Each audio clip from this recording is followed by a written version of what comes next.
아름다운 부활의 계절입니다.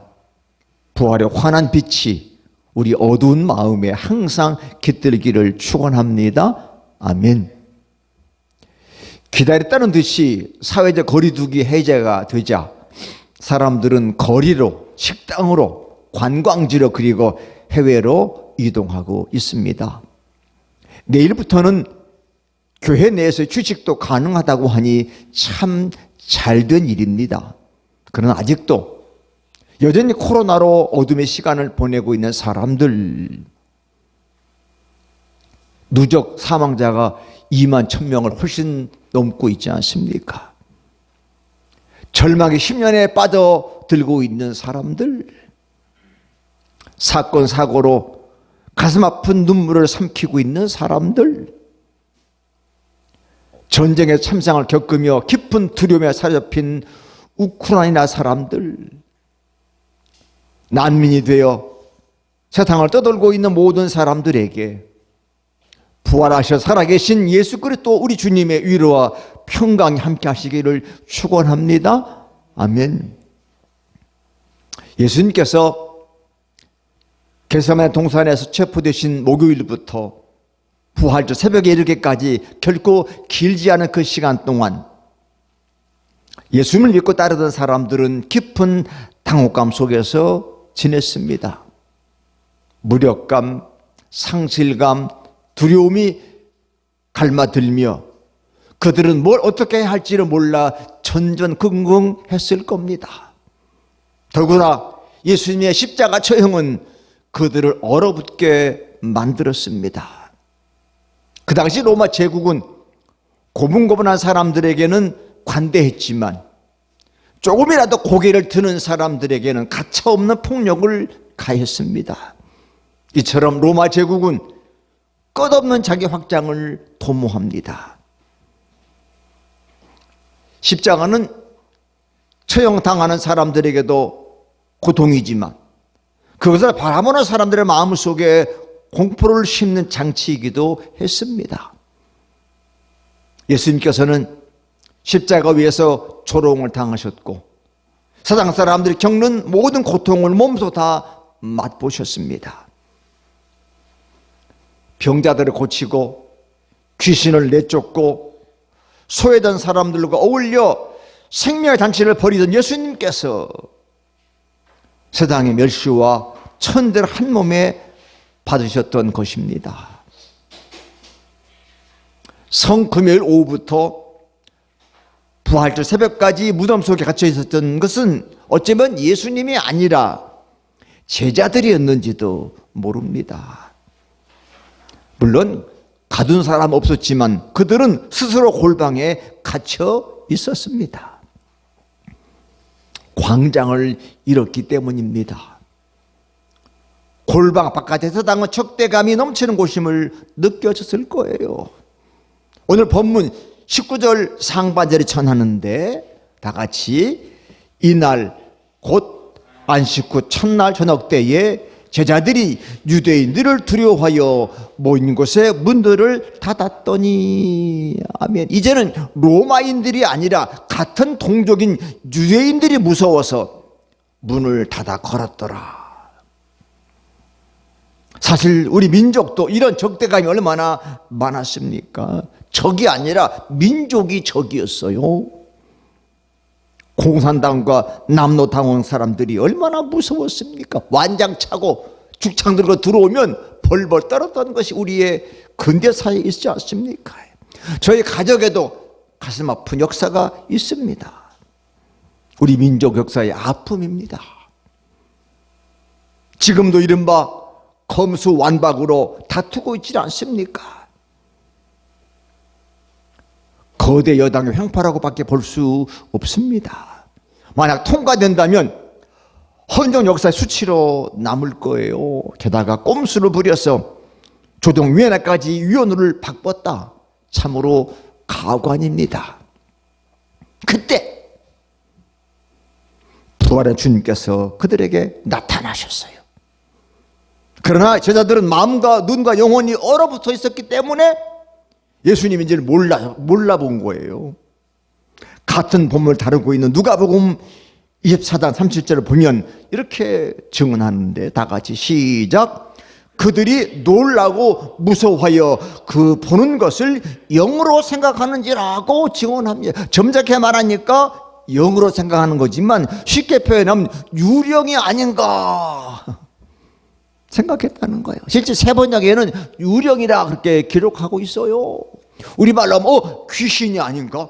예수님이 여기 왜 나타났지? 예수님인지 몰랐어. 사실 돌이키고 제자들은 예수님께서 십자가에서 온갖 고통 가운데 돌아가실 때 그 자리에 마음 놓고 목 놓아 울지도 못했어요. 가냘픈 여인들과 아리마대 사람 요셉과 니고데모가 장례를 치르는 그 현장에도 제자들 얼굴도 내밀지 못했습니다. 그런데 이런 제자들에게 예수님께서 다시 찾아오신 거예요.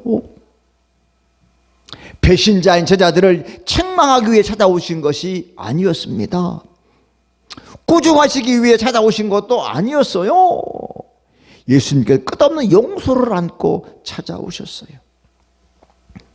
이런 제자들을 향해서 너희에게 평강이 있을지어다.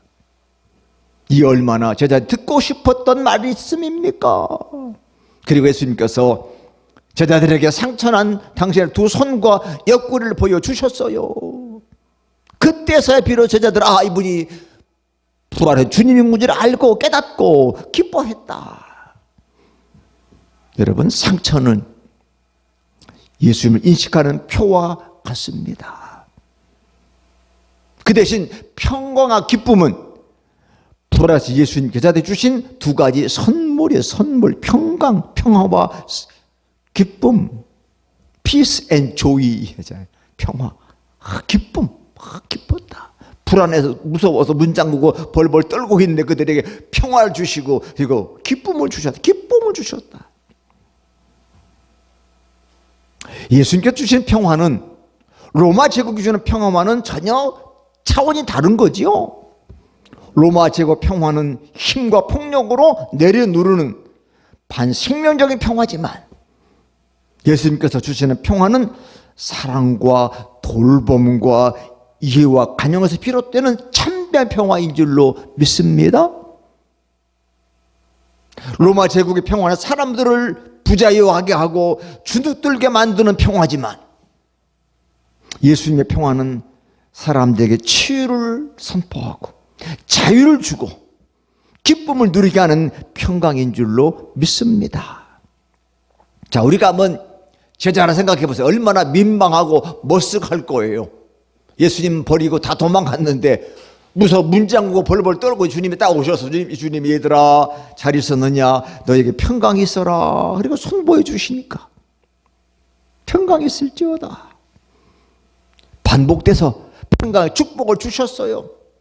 단순한 인사나 형식적인 위로가 아니라 부활할 체험한 우리가 오늘 누려야 할 축복이요, 전해야 할 메시지인 줄로 믿습니다. 자, 26절에서 다 같이 시작. 너희에게 평강이 있을지어다. Peace be with you. 헬라어로는 에이레네 후민. 너희들 평강이 있어라. 오늘 설교 제목이 에이레네, 헬라어로 평강이란 뜻이에요. 평화. 왜 주님이 예수님께서 자꾸 제자들에게 이 평강, 이 에이레네를 반복하실까요? 지금 제자들에게 제일 필요한 것이 바로 뭐냐? 평강이기 때문에 그래요.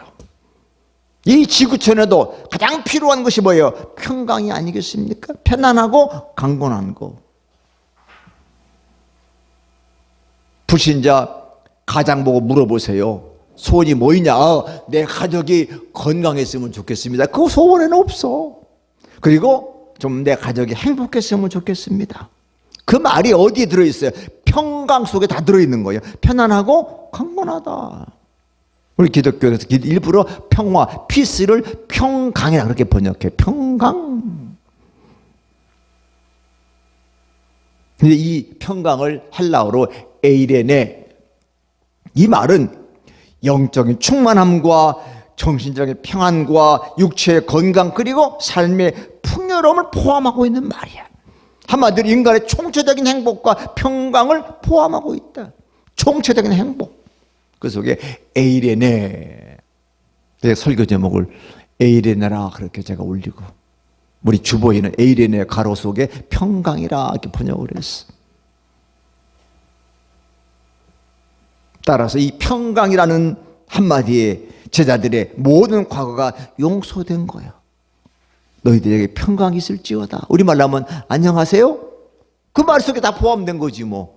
미워 죽겠는데 어떻게 안녕하세요 인사가 되겠는지. 너희들에게 평강이 있어라.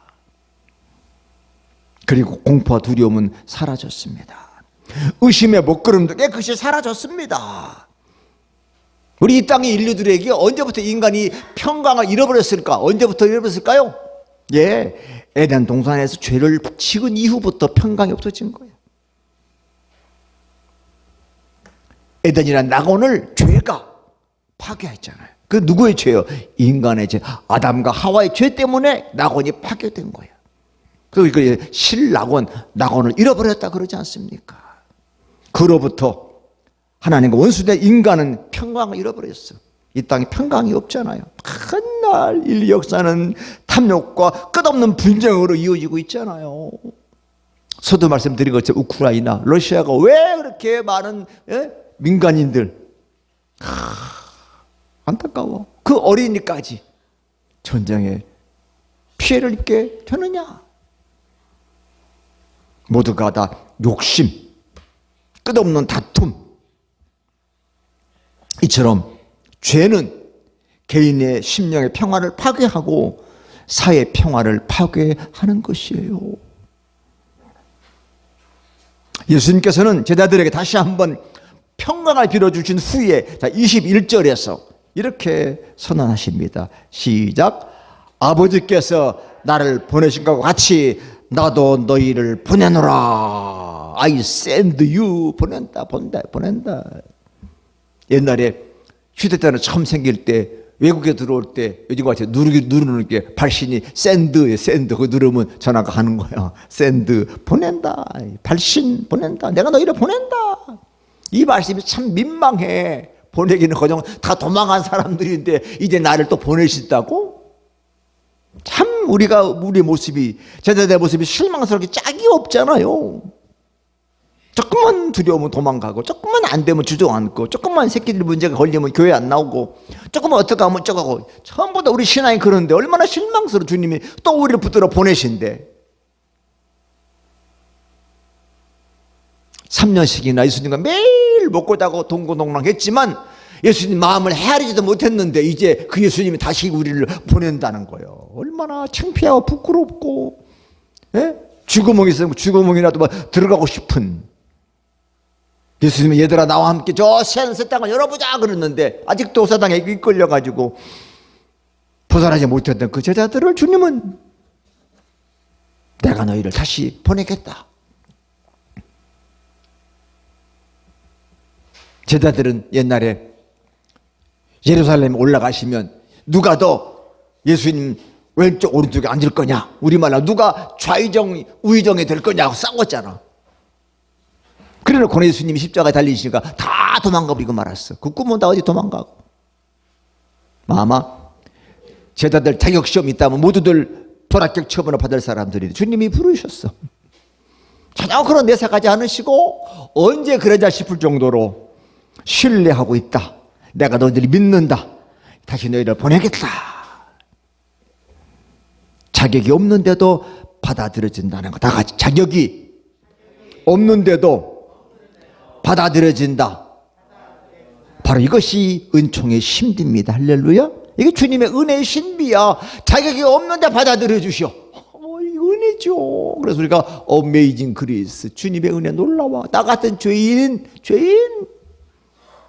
죽을 수밖에 없는데 나를 부르시고, 또 주님 따라간다 하다가 그렇게 배신하고 매신하고 그랬는데 또 부르시고 나를 또 보내신다. 끝없이 나를 보내신다.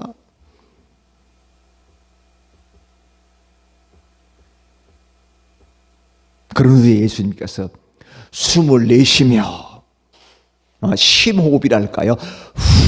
숨을 내쉬면서 성령을 받으라. 이 숨이 뭐냐? 자, 창세기 2장 7절을 보시면 시작.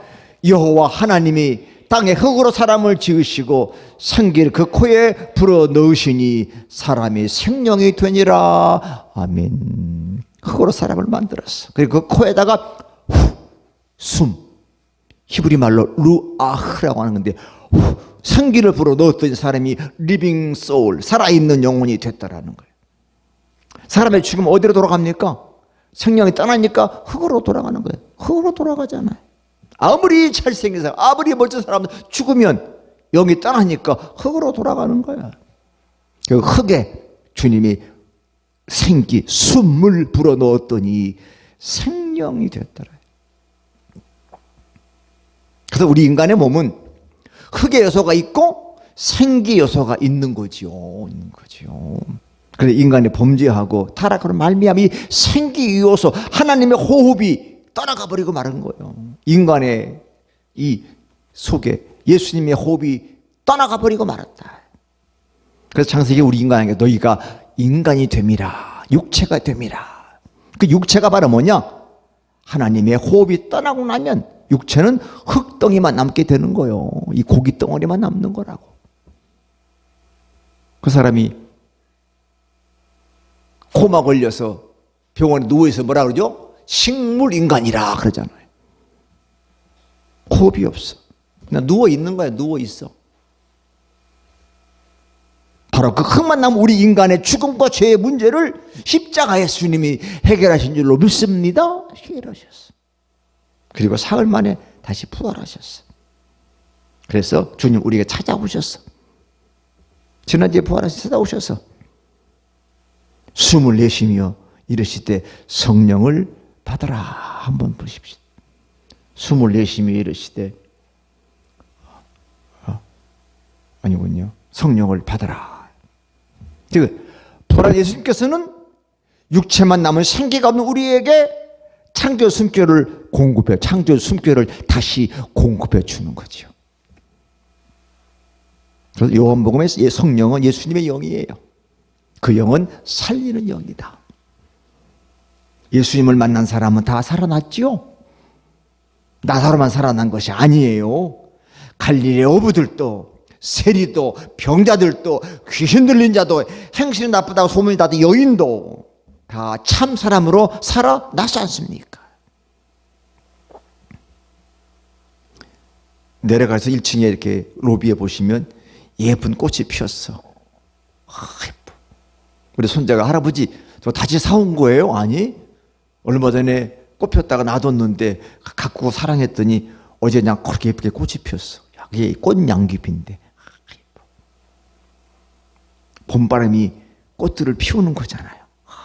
예수님에게는 봄바람처럼 다가가서 우리 속에 있는 아름다운 가능성을 싹트게 한 줄로 믿습니다. 싹트게. 그리고 우리 옛날에 어린이들이 싹트네, 싹터요, 싹이 트면 싹이 터. 요즘 가보세요. 모든 나무마다 새순이 싹이 났어. 헌 싹 위에 새싹이 연두연두하게 펴있잖아요. 그게 새싹이 난 그게 봄바람이 싹을 나게 하고 있지 않습니까? 그래서 오늘 본문은 이 평강과 성령을 연결하는 거예요. 연결. 성령을 받으라. 이 명령은 자연스럽게 사도행전 오순절 사건과 연결되어져서 증명되고 실현되었잖아요. 제자들이 다 성령 받고 나가서 복음을 증거하는 위대한 전도자가 되죠. 성령은 연약한 자를 강하게 만들었잖아요. 슬픈 자를 기쁘게 만들었잖아요. 나가서 우리가 일의 증인입니다. 무서워서 슬퍼서 콧 빠져가지고 숨어있던 그들이 성령 만나고 주님 만나고 나가서 기쁨을 전하지 않습니까? 냉혈적인 사람을 뜨겁게 만들어 주잖아요. 주께서 우리의 말씀을 풀어줄 때 우리 마음이 뜨겁지 않더냐? 돌아가서 엠마의 두 제자가 복음을 찾아 마음이 뜨거워졌어. 무식한 사람들에게 지혜를 나누어 주십니다. 교만한 사람을 겸손하게 만들어 주셔. 제일 중요하다 같이 두려움에 떨던 우리들에게 평강을 주셨다. 아멘. 서두에 말씀드린 게 사회적 거리두기 해제. 난리가 났어. 뭐 마스크 썼지만 그래도 얼굴들이 살아났잖아요. 막 야, 그렇게도 좋을까? 그렇게도 좋겠죠. 저는 아직도 그래도 식당 가는 거 두려워 겁이요. 식당 거의 잘 안 가지만 어디 나가면 집사람이랑 뭐 싸가지고 하다 못해 이렇게 싸서 그냥 어디서 먹고 그게 편하고 좋아. 요즘 물가도 비싸고 오르고 그러는데 또 뭐 소상업자 생각하면 뭐 사 먹기도 해야 되겠지만 글쎄 나 안 가도 다른 나라 많이 가겠지 뭐. 두려움에 떨던 사람들에게 이런 평강, 성령이 그런 역사를 일으켰어요. 사도행전이 뭐예요? 사도들의 성령 행전이잖아요. 성령 받은 사도들의 행동이 기록된 거. 영어로는 액츠. 행동들이 여기서 기록되어 있다. 사랑하는 성도 여러분, 이 아침 부활하신 예수님을 통해서 성령의 숨을 들여 마시기를 축원합니다. 마시는 거. 숨을 성령을 들여 마시면 사는 거야, 사는 거야. 그때 우린 진정한 예수님의 제자가 될 수 있고 성령의 사람이 될 수 있습니다. 바로 예수님의 영은 바로 그런 힘이에요. 그런 힘. 제자들 속에 숨을 불어넣어서 예수님께서 그들에게 미션을 주셨어요. 미션. 할 일. 28절인 23절인데 다 같이 시작. 너희가 누구의 죄든지 사하면 사여질 것이요 누구의 죄든지 그대로 두면 그대로 있으리라. 예수님의 첫 명령이 용서의 복음입니다. 선뜻 납득되지 않아. 왜 예수님은 처음 만나자마자 제자들에게 용서하라고 부탁하셨을까? 어떤 대상의 특정이 정해지도 않았는데 그냥 누구 죄든지 사해라, 용서해줘라. 아마도 생각하기는 로마 제국이든지 유대인들이든지 그 당시 정규지도인 제사장과 서기관들이 아닐까라고 생각해 보지만 주님은 대상을 정하지 않고 그 죄를 사해 줘라.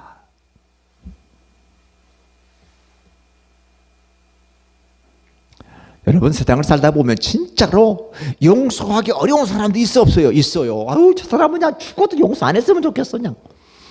그러고 싶은 사람이 있지만 우리에게 주님은 다 용서해 줘라. 나 되면 그대로 있는 거다. 용서해라. 그래 주기도면 기도하잖아. 우리가 우리의 지은 죄를 용서해 준 것 같이 우리 죄를 용서해 주옵소서. 그 말씀과 일맥상통하는 것 아니겠습니까? 그래서 예수님은 다시 우리들을, 제자들을 그 본래 자리로 파송하고 계셔요. 본래의 자리. 우리는 코로나 해제든 안 제든 하나님 백성의 자리로 그 자리에 있지 않습니까? 예수님께서는 당신을 부인하고 배반한 제자들을 용서하셨어요. 이 말은, 이 용서는 다시 그들을 제자로 받아들였다는 거예요. 그러니까 우리가 쉽게 말해 직장에서는 아래 직원이 죄를 지었어. 용서했으면 자르는 게 아니고 용서했으면 다시 직장에 같이 있어야 되죠. 뭐 용서, 회개하고서 직장 그만두게 하면 안 돼. 용서하고 같이 더 잘하자. 이게 용서잖아요. 받아들이는 게 용서지. 용서했지만 나가. 그건 용서가 아니잖아. 주님은 용서하시고 다 제자를 받아들이시고 그 제자의 용서가 그들을 변화시켰어. 그들이 나가 주님의 증인이 되잖아요. 죽을 때까지 주님 산하다 다 순교하지 않습니까? 이 복음은 사도 요한만 밤모습 유배 가서 거기서 생을 다했지만 다른 제자들은 다 순교당했어요. 스승이 예수님께서는 그들의 연약함을 감싸 주셨어. 물론 명백한 불의에 대한 용서와는 좀 사정이 다르지요. 용서도 정의가 있는 용서가 필요해. 너가 잘못하고 인정해야 용서가 되는 건데 잘못 덮어줘 용서는 불의가 용서받는 것 같아. 불의는 따지고 용서를 얘기하는 거지요. 그래야 악이 소멸되지. 그냥 눈 감아주면 악의 힘을 실어준 것밖에 안 되지 않습니까? 우리가 아픈 상처의 기억에 붙들려 있으면 새 삶을 살아갈 수가 없어. 이제 더 이상 세월호의 기억에 붙들려서는 안 됩니다. 다 놓치고 6.25 전쟁의 그 엄청난 상처, 우리 민족 1000만 이상 가족 다 있잖아요. 다 놓고 이제 미래를 향해 나아가야 돼요. 누가 누구를 용서할 수 있습니까? 예수님의 수민 성령을 받아들인 사람이 용서할 수 있는 줄로 믿습니다. 그래서 예수 그리스도의 영은 폭력과 통제를 통해 세상을 억압하고 생명을 억압하는 세상의 지배로부터 우리를 지켜줄 뿐만 아니라 세상의 권력 앞에서 당당하게 생명의 노래를 부를 수 있게 해준다. 그래서 아까 제가 생명의 노래라 가사를 2절로 일부러 사랑의 노래지만 생명의 노래를 부르자. 나가보세요. 저 산에 나무들이 초록초록 생명의 노래를 부르고 있잖아요. 우리 살았습니다.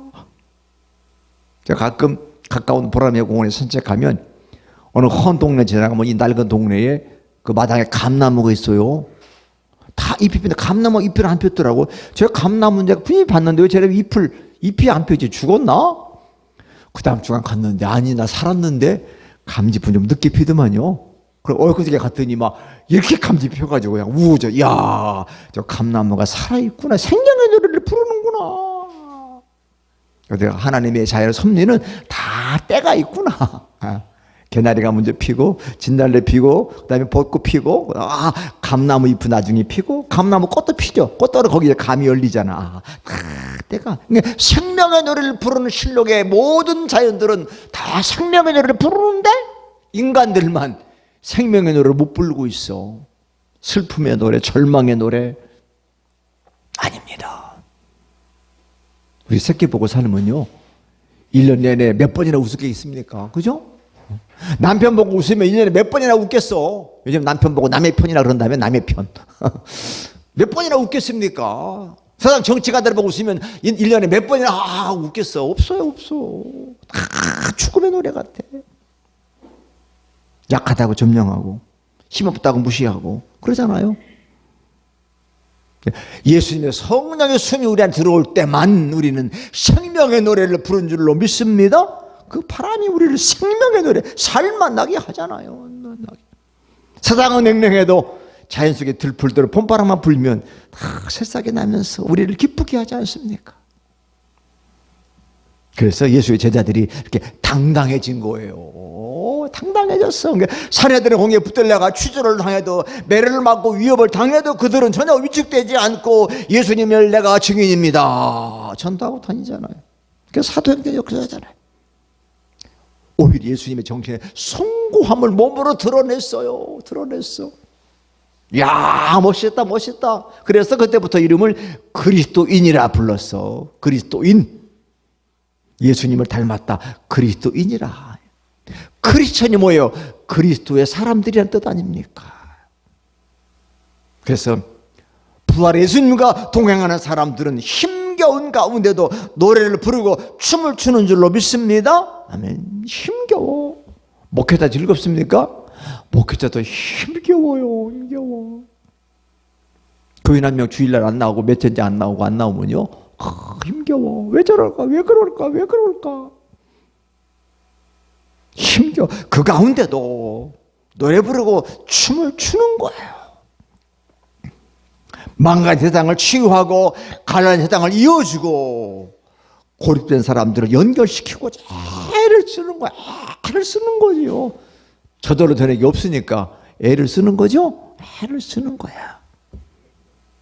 여러분 나이도 저절로 먹습니까? 애 써야 나이도 먹는 거예요. 그죠? 저절로 먹는 게 아니야. 그래서 요즘 그자 나이 먹은 사람이 그런다며 젊은 너 늙어봤냐? 저절로 나이 먹어 늙어지는 게 아니야. 다 견디고 이기니까 나이 먹는 거지. 사랑하는 성도 여러분, 예수님의 부활은 사랑이 증오를 이김을 보여주고 있습니다. 지극한 어둠 때문에 낙심하지 마십시오. 오히려 선을 행하십시오. 때가 되면 반드시 그 귀한 열매를 거둘 것입니다.